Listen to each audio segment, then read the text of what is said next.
Hey everyone, it's Mary, and I'm here with more of Braving Midlife and Beyond discussions. This week's discussion is about solo aging.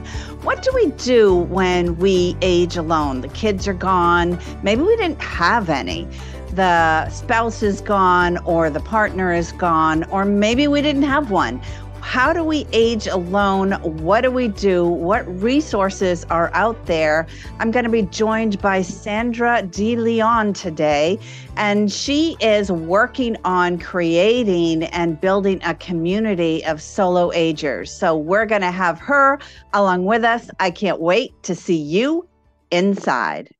Welcome, everyone. It's Mary here with Lorelei and Sandra De Leon, who is creating a community around solo aging, which is today's topic of what do you do in solo aging, whether it's a chosen way of living or something that just happened because of a relationship or work or family things that happen along the way. So Sandra and I have been talking about this, chatting about this topic for quite some time. I think I find it very interesting as a beyond midlife person.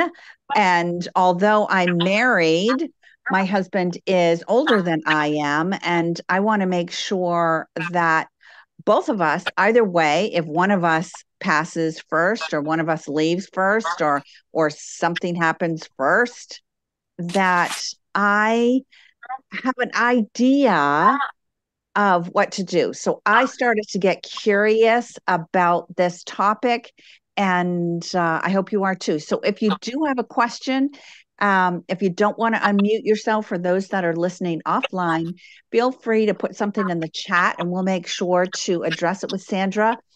By the way, Sandra's in Virginia. I'm in Spain. Lorelei's in Texas, right? California. In California. Okay. So we're kind of all over the place today, which is always good. I know Ava's on here. She is in Poland. And Eileen, I'm not sure where Eileen is from, but I think she's somewhere in the US. So let's get this party started about talking about solo aging. So I found it really interesting, some of the statistics I read, some of the countries that are doing a lot of work around solo agers. America, of course, Australia, the UK.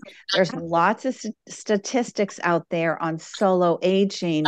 And it's no surprise. One thing, Sandra, I don't know if you have thought about this or looked into this, but one thing that I read recently was the number of women that are solo agers. And I thought that was because women just naturally outlived men.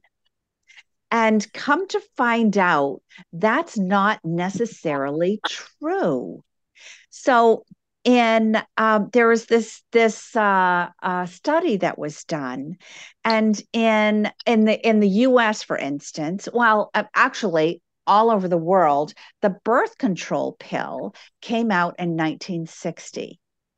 So by 1970, when I'm beginning, I was born in 1956. I'm 67 now. And in the 70s, when I'm starting my career, I now have a choice of whether or not I'm going to get pregnant or not, if I'm going to start a family. This is epic news, right? Because now all of the sudden I have some control. My mother didn't have control, right? Probably your mother didn't have control. So I found this really interesting that it says by the 70s, many women opted for a career as opposed to having children. So now here we are, many solo agers wondering, okay, And the other cool thing, the other cool statistic that I really thought was fascinating, Sandra, was that women are liking living alone. Yes. Women are liking their independence. So talk to us about what you're seeing and what you have discovered about solo aging. I read part of that same study that you talked about with the birth control. And it is true because, my mom did not have that choice whether she can have children or not. She had children. Yes. But what I've also found interesting is women who had children or got married, if they got divorced, have chosen to stay single as opposed to go back into another relationship because, especially if they got married young. And for me personally, I got married, I got divorced, but when I became a empty nester, I was alone for the first time in my life. There was nobody that I had to answer to. There was nobody that I had to take care of. And I love it so much. And you know what? That's okay to say. And I think that part of this discussion is that we have to change the narrative Mm-hmm. on on the fact that it's okay to say I'm happy living alone. I'm happy not having to take care of. And I think that as women being brought up as we are supposed to naturally want to be the caregivers or the nurturers for eternity, that's not really true. Right. That is that I agree with you. We need to rewrite the script. And I think the solo agent era, for want of a better word, that we're seeing is about people rewriting the script. I can live alone and it is okay. Before it was always, well, I'm having children, so they will take care of me when I get older. But the children don't want to take care of their parents anymore. That's That, the whole thing. The children do not, even regardless of how you brought them up, you're seeing a lot of children being estranged from their parents because they don't feel it is their responsibility. They think of it as a burden. It was just, I took care of my mom before she passed. And mhm. I was like, it was just what you did. Yes, you know, it's yes. even if you had brothers and sisters, somebody would be the one to take, and while they would, you know, financially help or come and, somebody, a child would take care of the parents. Our children go like, why didn't you think of that when you were younger? I am not I have my family to see about, so we have to rewrite the narrative, the script of what it means to be solo agers. And we also have to write the narrative, even if we write it, sorry, even if you're in a relationship, because you never know what could happen. This is so true. This is so true. And for me, as I mentioned earlier, my husband is 9 years older than I am. And I, I assume, and that's kind of silly to assume, but I assume that I'm going to outlive him. I mean, that may not be true. I mean, I don't, the thing is, we don't know, Right. right? And we have to, I think it's silly of us. And this is why I wanted to have this discussion with women, right? I wanted to start this discussion with women is we don't know what's going to happen. And Sandra, like what if it, what's the thought process? Like what's one thing that should be top of mind awareness for me? finances. And there alone is a whole other right? When do women like to talk about finances? When do women want to talk or feel comfortable talking about money? Never. Right? I mean, we missed that boat. Like that boat left a long time ago before I ever realized that I needed to plan for that. That I needed a plan, right? And the other thing is it's okay. It's okay if you're going, oh shit, I need to start now. Oh. Right? It's okay. Instead of always thinking I don't have enough. Right.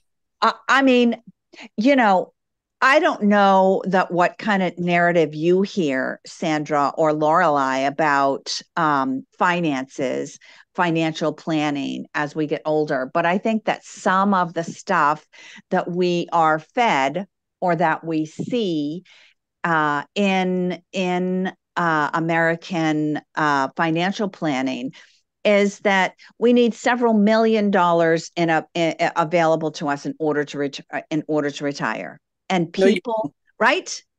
No, you don't. Right. It depends on the life you want to live. Exactly. And again, that is okay. You can rewrite you can write your own rules. It doesn't have to look like your neighbor, your friend, your cousin, your aunt. It doesn't have to look that way. It's what is realistic for you when it comes to finances. Even though women and finances don't really mesh per se because it's not what we were taught, we make the budget every month. We make the dollars stretch. Whether we have, whether we went to accounting school or not, if we have $1,000 a month and we have to pay all of the bills will be paid. Yes. So technically, we're doing the same thing. What kind of life do I want to live when I get older? How much money do I need? How much money do I have? What can I do? What are my needs and what are my wants? We need to determine needs and wants because needs and wants differ. I could want the whole world, but I don't need it. Yes. If I want to let's say I want to eat healthy and I live in a house with a backyard, I could cut costs by growing my own vegetable garden. Yes. There are ways to do it. It may be out of the box. Yes. But there is no right or wrong. So you need to determine the life you want to live, how you want to live it. If you have your own house, fine. Is that house too big for you? Let's say, excuse me, you had 5 children, so you have a huge house. Yes. You become an empty nester. Do you need 5 bedrooms? Okay, how can you have options. You could sell it and downsize. The house might have a lot of emotional connections.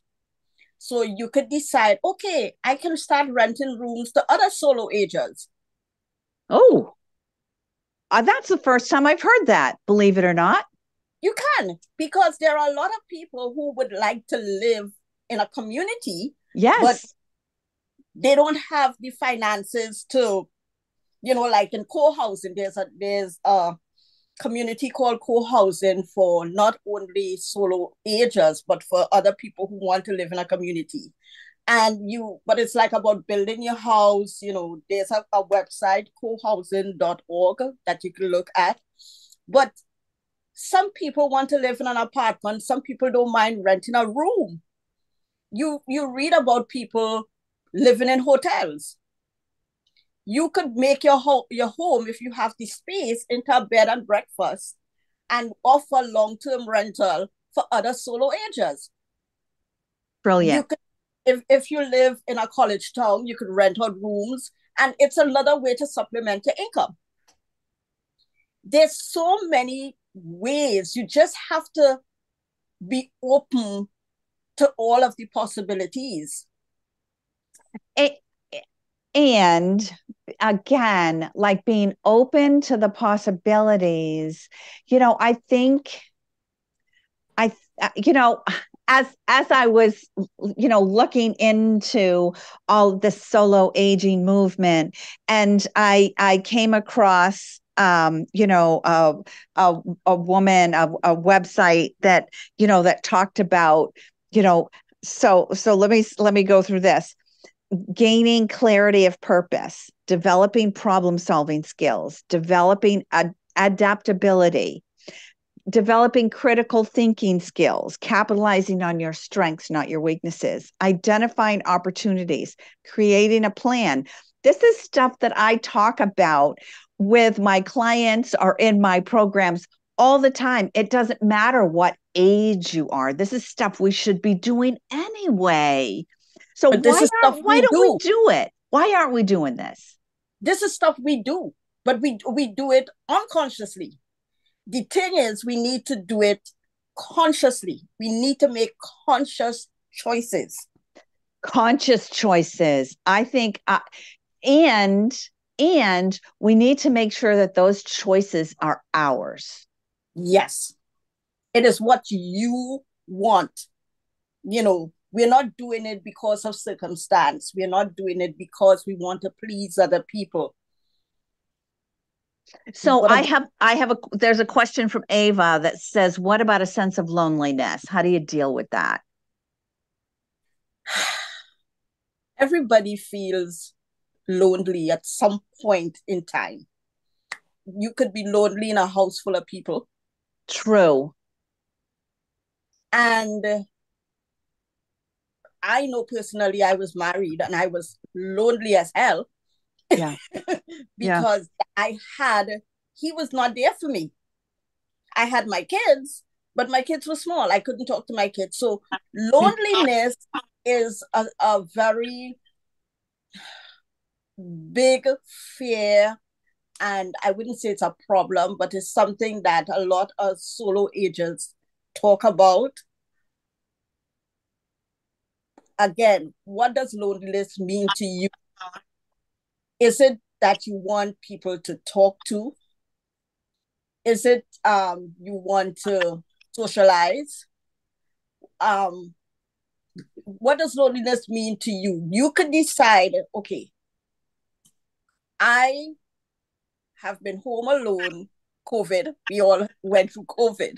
Right. And as much as I am an introvert, I found myself missing social interaction. Mm-hmm.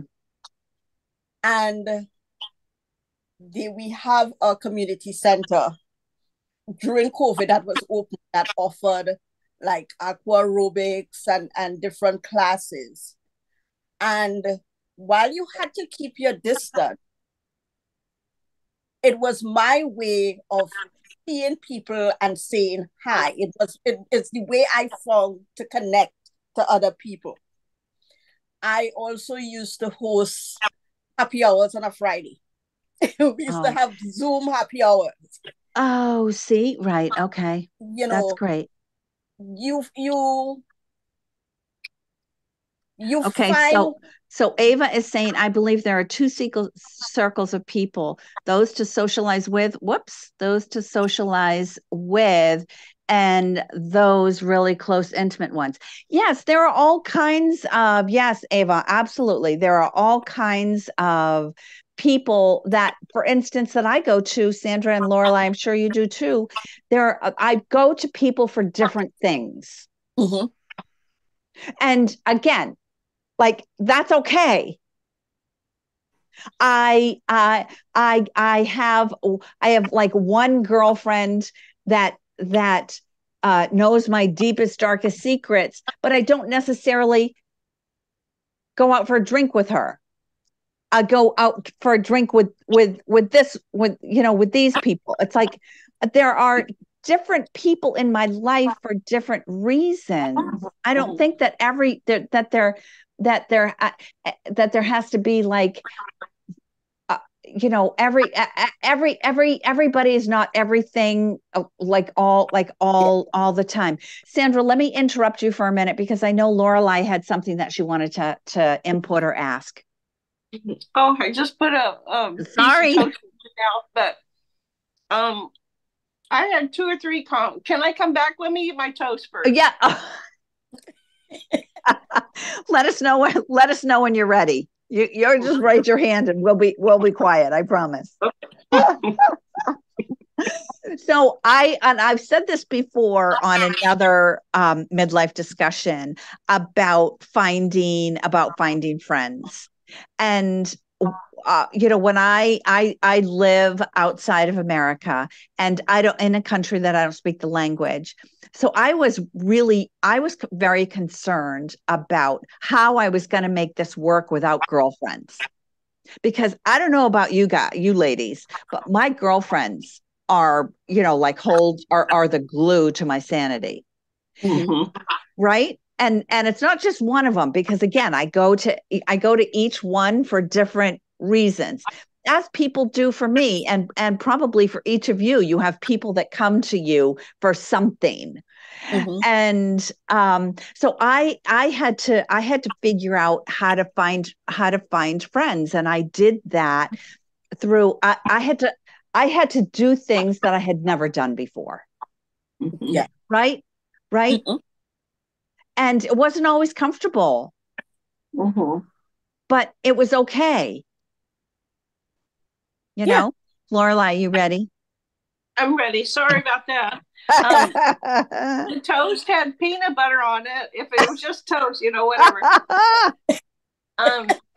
Back to the very beginning. Okay. I was just like about the birth control pills, because I remember I thought it was in the 70s. I tried them, and I was pretty, I had long-term boyfriends, but I was pretty intimate, sexually active at a young age. And I wrote it down. It's just like, man, that was a big game changer, birth control pills. Yes. And the comment I wanted to make is that I don't know if it's biological or what, but I was so involved with these guys at a young age that by the time I think I was 30 or 40, I just like, I could be in a relationship, but I wasn't sexually active because I was so active when I was younger. Yeah. I didn't take birth control pills so much, but it was like, that was what really changed us, right? We could be involved and not be worried. Yeah, I had never thought about it until I read that article, and I feel lucky. I know, for instance, like my mom, she really didn't want to have 4 kids, right? But she didn't have a choice. And although I'm number 3, and although I felt loved and had a beautiful home and had a beautiful life, like she really didn't want to have 4 kids. Mm-hmm. And I had a choice, and I'm very grateful for that choice. Yeah. Okay. The second thing is my family, my dad, 91, he really believes in insurance. And he doesn't believe in giving insurance companies $1 million. So he did a lot of research. And when he's been married to my second mom for 28 years. When they got married, he invested in long-term insurance. And long-term care insurance? Long-term care insurance. Okay. And it was like $1,500 a year. So it's about $3,000 for both of them. And, at one time you want to drop it. But anyhow, he carried it. And now he's 91. He got into a beautiful facility. They clean his house, they do his laundry, they feed him. just a million things. They go to the pharmacy and get his prescriptions. And I mean, he's just like me and my sister 3 hours away. We feel that he's being cared for. He has a little button he can push if he needs him. And, you know, they help him with his phone. But anyhow, there it's $27.50 for all that independent living. And with his insurance, he pays about $200 a month. Whoa, that's awesome. That's good. Yeah, and and so anyhow, I looked into it with Prudential and another company, and it at my age, 67, it was too much. But they did say that people at my age, what they were doing is they were coming up with, I think, $40,000 to $60,000 and buying this insurance outright, and therefore, whenever they needed to go into a facility, it was paid for. And I was seriously thinking about taking money off my house to buy that insurance because I'm a solo person. Yeah. And I just see my dad, like when you go over there, I said, well, your place is so clean. And he said, I know, I love my housekeeper. And they do his laundry. They just do everything. And I really feel that maybe for me being a solo, that I should put the money into long-term care insurance. I don't know what it's called. Yeah, long-term care insurance. Do you have any? Have you studied that at all, Sandra? I honestly, I have not. I don't know anything about. I know what it is, but you know, I have not looked at it because I personally don't see myself going into a facility. I see myself moving back home to the Caribbean, where it's a totally different way of life for elders. So, you know, but I've heard of it, but I don't. You are in a community with elders, you know, like you know, it's a big community. And like, for an example, I gave him COVID about a month ago, and he had to state law because of this community. He had to be 10 days quarantine. And, you know, he has to go by their rules, you know. Yeah. But anyhow, and the third thing I want to say is you talked about connection and loneliness and friendship. And I remember I started this Ayurveda program about 5 years ago. And, you know, all the questions. And I said, God, I just don't feel connected. And so she put me through a series of meditation where you connected with like Mother Earth or the trees or outside or the air, the clouds or whatever. And that really kind of helped me be connected, where I didn't feel so like like me, like in a conversation, I wanted to do the talking because I was so lonely. Mm-hmm. But I highly recommend yoga for, you know, connecting to, I don't know, spiritual or I don't know what, but that's my comment. Mm-hmm. Yeah, I think, Lorelei, Sandra and I were talking a little bit before the call about doing that kind of stuff. Like, you know, and I often talk about this too. It's like, where are your people? Like, where are the people that you imagine yourself in relationship with, other women, for instance? Where are they hanging out? And go there. Like Sandra was talking about, that she's been doing a year of Pilates, and the community that she has built there. Like, where, and I mean, I say this about relationships too. Like, if you're looking for a relationship, where is that person hanging out? Yeah, you gotta go where they are, and open yourself up. So I have so much to say. I found this really interesting.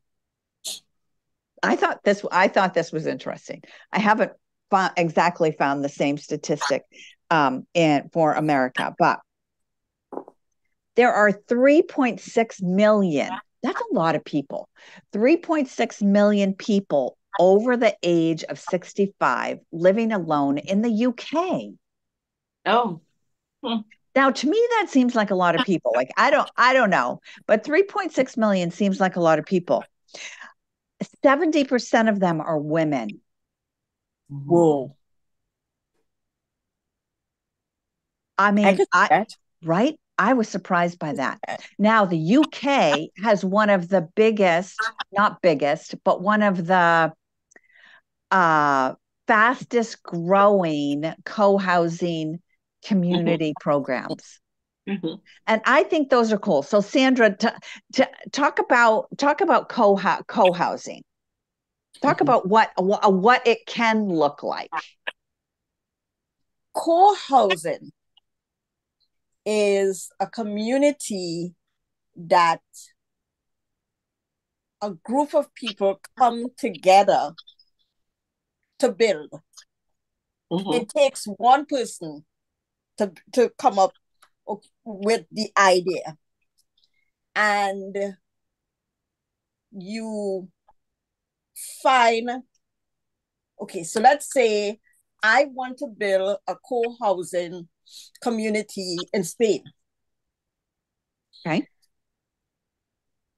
I talk among my friends and I see who is interested in moving to Spain. What sort of finances? This is why finances is important. Yes. And what people have done is to go find property, land in Spain. Of course, you have to go through all of the taxes to get, but because it is a community that is growing, a lot of countries welcome it. And you find the property, you have to get the property. There's like a down payment that everybody have to commit to. You have to have the lawyers go through. You know, it's a very legal process because everybody will own their own property. You come up with a basic blueprint of a house. So of how many houses, you determine how many houses you want in this community. You determine what there's usually like a central area where you meet once a week or twice a week to share a meal. Everybody shares. That is one of the rules. You have to share a meal, you know, once a week. While the houses open into each other, in the sense that there's some have fences, some but not really. Everybody maintains their privacy. If you see your neighbor, again, the rules are susceptible for each community. But one of the areas I looked at, if you see your neighbor door open and he or she is outside, you can approach to talk. If you see their door closed, you don't go knock on their door just to talk. You know, so, and then you decide on what sort of communal stuff you want to do. If you want to build like a garden, some of the co-housing areas open up to parents with children. Some make it different age group. So you have older people, younger people, you know, and you can have like daycare where the older people take care of the younger people while they go to work. It is something that is determined by the people in the community. Yeah. And there are, where are you in? You're in California, right, Lorelei? Yeah. There's a few in California. There was a girl on Revel, the platform before this, and excuse me, she had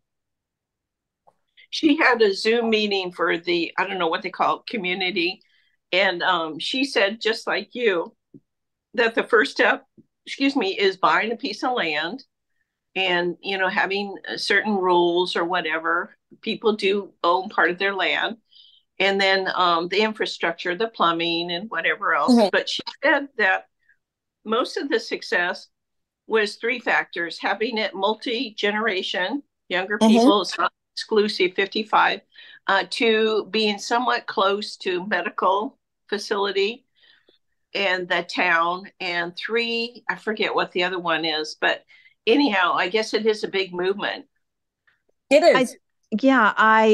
and what you had said, Sandra, about, the people get to choose, like you get to choose. I was reading an article. There was an article recently that I posted on Facebook about a senior living community for women. Oh. This which is a whole other thing, right? Is, as Sandra was saying, the community gets to decide. The people get to decide what kind of community they want to build. And as I mentioned earlier, in Great Britain, 70% of this 3.6 million people are women, and they wanted to build a community where they felt safe in, right?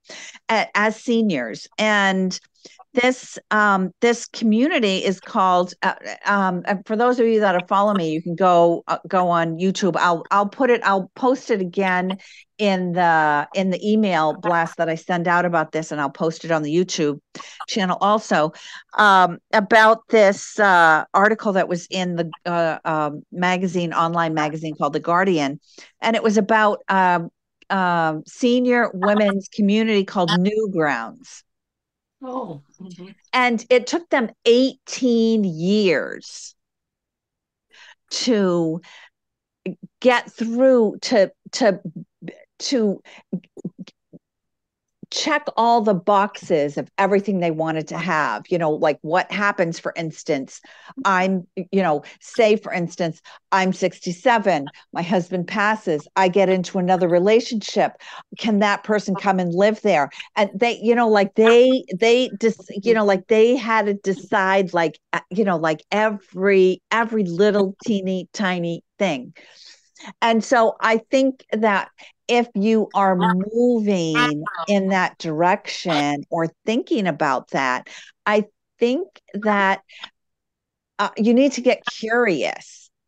And I think, like you said, Sandra, you need to start asking yourself questions about what you want, mm-hmm. and what you expect out of your life, and making sure that it is your choice, and what your dream is of your life, and not Yes. what somebody else has fed you, right? One of the things, sorry to interrupt, I think no in the co-housing, I don't have 100% independence to choose what I want, because I'm still governed by rules. Yes. And for me, while it is a great project and I support it, I know it's not for me. Mm-hmm. Because I don't want, I abided by rules when I was growing up. Which is why I would not live in, a place that has the housing association, because you want to tell me I can't paint my door in a certain color. I hate that. But again, culturally, I'm from the Caribbean. We have so much more freedom to do whatever our little hearts desire than in the US and the UK, and other countries, even though we are considered a third world country. So for me, I like it for people who need that structure, but it's also, which is why I say you have to decide what your story is. What your story is. I like that. I like that a lot. What your story is so so back to this. How do you suggest, Sandra, that people start down this journey of, as I said, like creating that plan? How do you get started? It's like, it says here, like gaining clarity of purpose. I think that we're not used to taking the time to think about ourselves and think about what we want. So how do we, is there a way or something that you can say to the people listening to this recording, like, how do you get started on defining your plan or your wishes or your goals? Do you have any tips for us? Yeah, Laura, like, go ahead. Can I just say something? Yes. Like, I really, you and the other gal, Sandra, really resonated with me about caregiving. And I have a foster kid, and man, it's just like, oh God, I like being single. But I think Sandra needs to start with the women in our whatever genetics to be caregivers.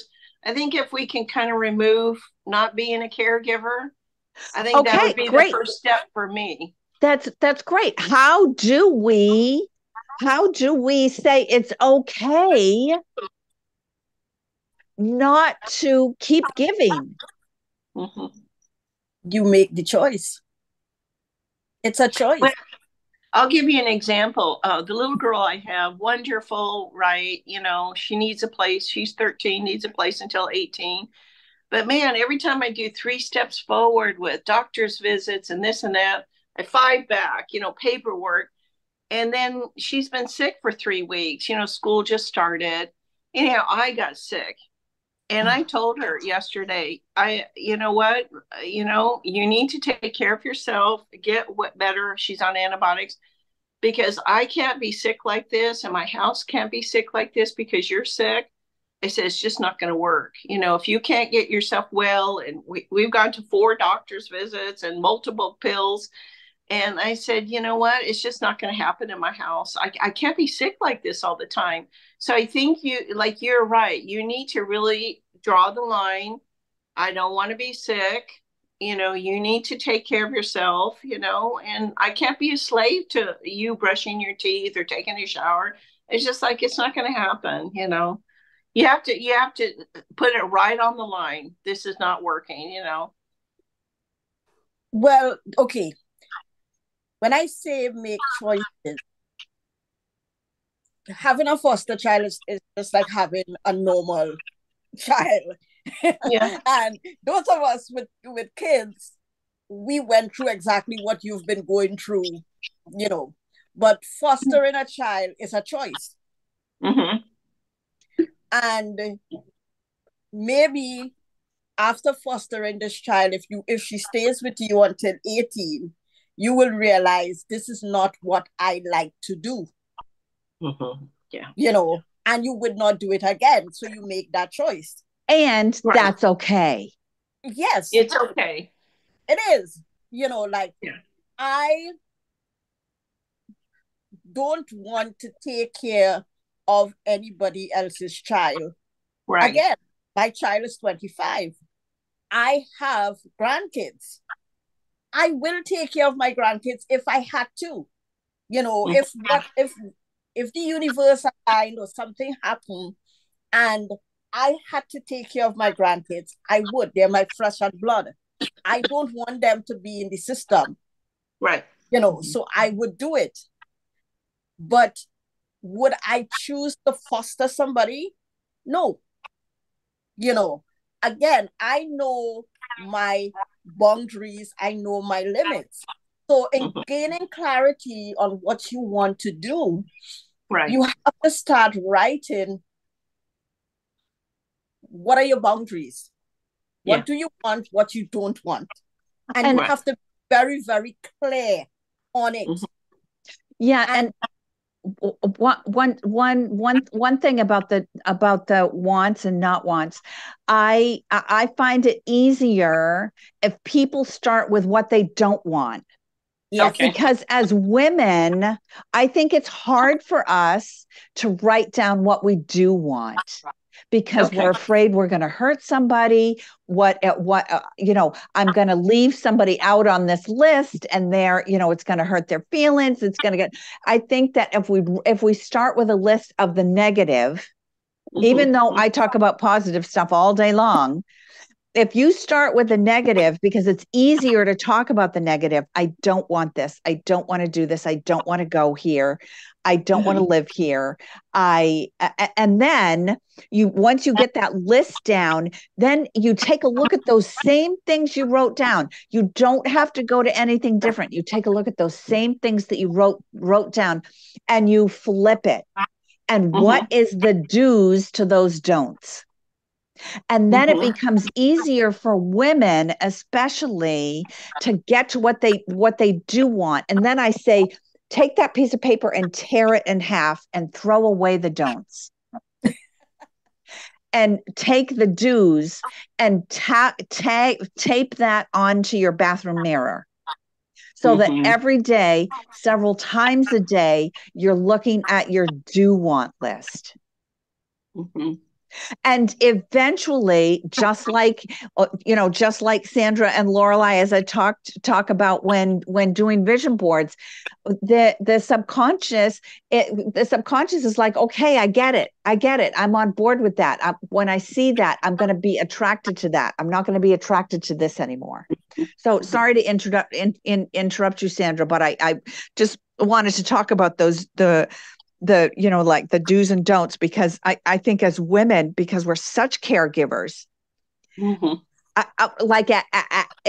all levels of our life, right? Home, work, spouse, kids, grandkids, parents, friends, right? I think that we're such caregivers that it's hard to really gain the clarity that we're trying to, because we have all of this going on. Exactly. Yeah. I would add to that and say, get comfortable saying no. What? Get comfortable saying no. You're stepping on the wild side, Sandra. And not making excuses why, no. No is a complete sentence. No. You don't have to explain why you say no. You don't have to justify your no. Get comfortable saying no. And you know what? You can actually, I love the bathroom. Sorry. I love my bathroom talk because it's the only place that I'm really alone, right? It's small, it's cozy. And, the door's closed. I have good lighting. Like where else in the house do I have good lighting?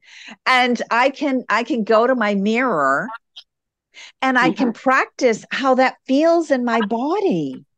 Because at first, when you say no, even if you're looking at yourself in the mirror and you're alone, it's going to not feel good. You're not going to want to say it or believe it. Let me say that even more. You're not going to want to believe it. And over time, you'll get so that you'll find your body language changes. And once your body language begins to change, you got it. So I think I'm so glad you brought that up, Sandra. Yeah, that's super. So make the list, define it, get clear on it, and drill it down as much as you can. Wouldn't you say, Sandra? Like keep thinking about it. Don't be like one and done. I'm never one and done. No, your list will constantly change because we constantly change. Yes. It's nothing that is written in stone. The one thing that is constant is change. So isn't that fabulous? You keep revising your life. And that's okay. That's okay. I think there was something that I wrote down here. Changing course is not a sign of failure, but a demonstration of agility. Like, fail forward, like trip. To do it. I think that's super that you touched on that, Sandra, that we are constantly evolving and saying, oh, I like the way this feels. I don't like the way this feels. I'm going to go over here instead. And that's okay. And what might be a no today, yeah, yes tomorrow. Yes. Because circumstance, if something changed and you're comfortable saying where you were comfortable saying no today, you could approach it. Oh, yeah, I do that. So nothing is finite. Mm-hmm. The only thing that is finite is death. And when you die, that's it. But every single morning that you get up and you have a chance to make a difference, you have a chance to change. Like that. Go ahead, Lorelei. Yeah, that's you guys are touching on kind of a yoga philosophy. I don't know if that's Buddhism or Hinduism, but their point is that you have to constantly evolve in your life.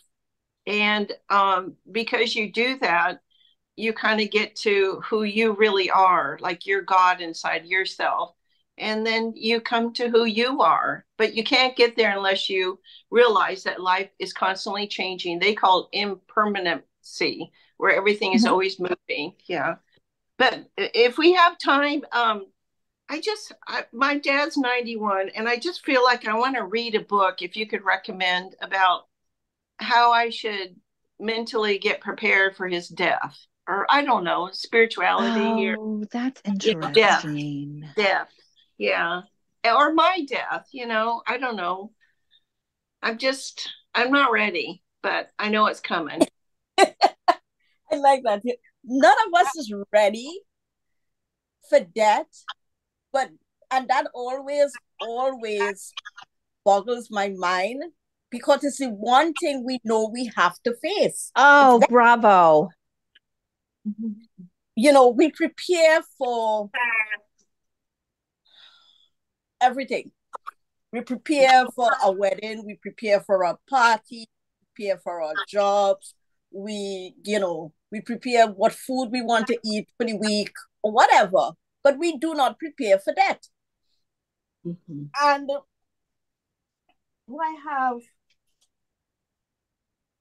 there is a book called Elderhood, Redefining Aging. Okay. By Louise Aronson. Okay. Louise Aronson, Elderhood. Let me write that down, so I will post that in the show notes. Super. I think you were the doula for aging or death or something. Yeah. Mm-hmm. Yes. Yes. And that's fascinating. As Sandra says, it's coming. It's always coming. And we never know when or where. Like I was, when I first moved, here's another one, The 7 Graces of Ageless Aging. Oh, I bet that's yummy. Oh, I bet that's delicious. Okay.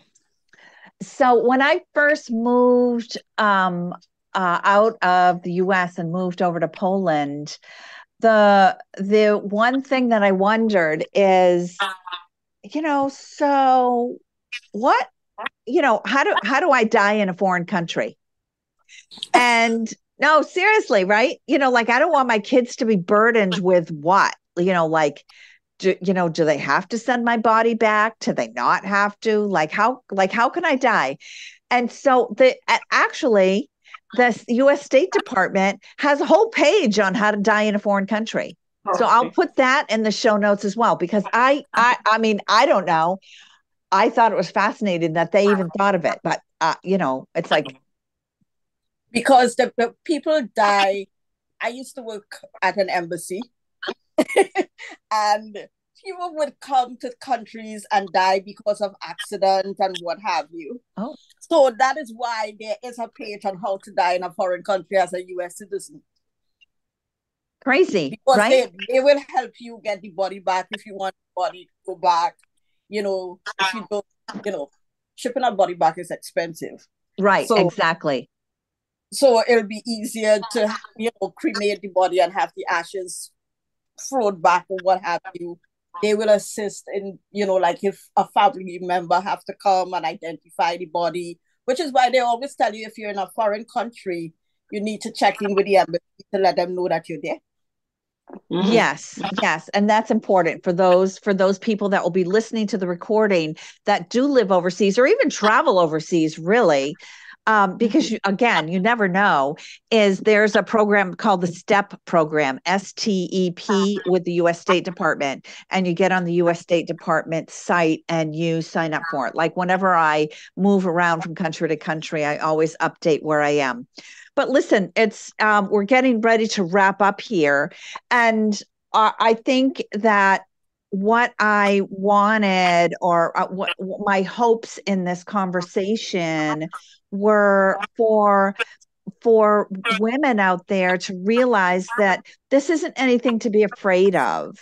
No.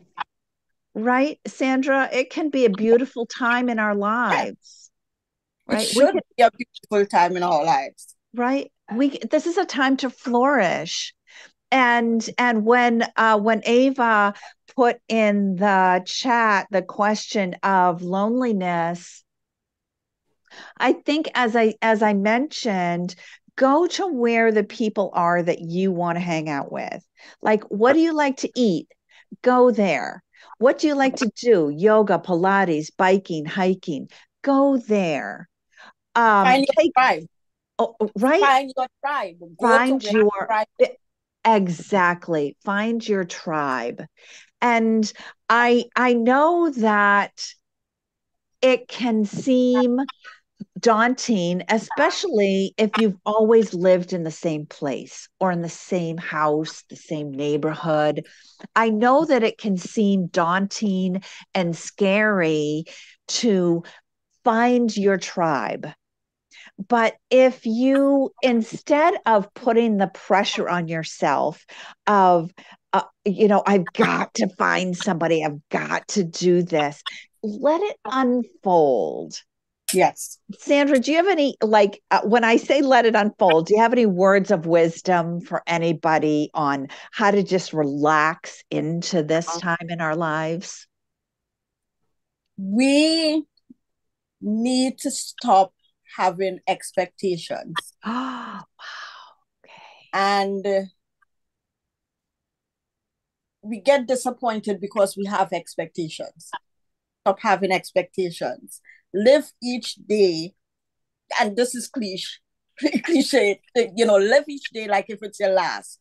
But that, in fact, is what we need to do, because today is all we have. So you go out to the grocery store. If you go to the same grocery store, I'm sure you know the cashiers. Say hi. Hi, how are you doing today? Learn the names of the people learn the names of the people. What I'm trying to say, the places you go, learn the names of the people there that you frequent. So if you go for coffee every morning, get to know your barista's name, get to know your cashiers, learn to say hi. You start the conversation. Don't wait for somebody to say hi to you. You are the one who is finding your tribe. And the only way you could find your tribe is by opening yourself. It is hard. I'm an introvert, I know, but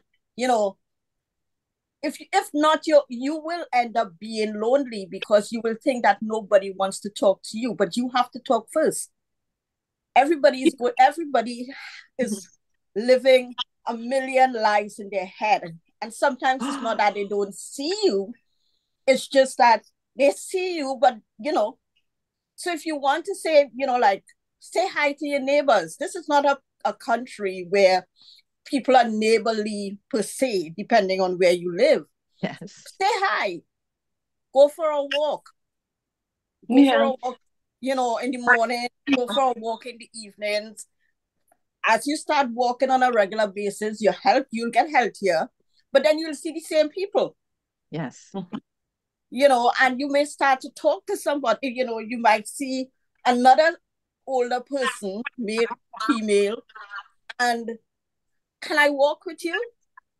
Yes. And you start a conversation, you go to the park, you feed the pigeons or the birds or whatever, if you see somebody by themselves feeding, hi, how are you doing? And eventually, you are the one to make this happen.